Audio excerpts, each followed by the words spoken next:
Hello everyone, welcome back to DigiFaction with another interesting and important video. So guys, why does an egg sinks in pure water but floats on saturated salt solution? To know the answer, stay connected with this video till end, and if you are new in this channel, don't forget to subscribe to the DigiFaction.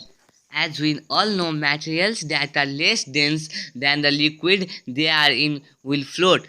In this condition, an egg floats in salt water because the egg is less dense than the salt water. On the other hand, if an egg is placed in fresh water, it sinks to the bottom immediately because fresh water is less in dense. So how do you like this video? Please share your feedback in the comment section below, and don't forget to subscribe to our YouTube channel DigiFaction. And guys, I want to inform you that this type of reasoning questions are often asked in the examination. So this video will also help you to secure good marks in your examination. So please subscribe our channel DigiFaction to know these types of video.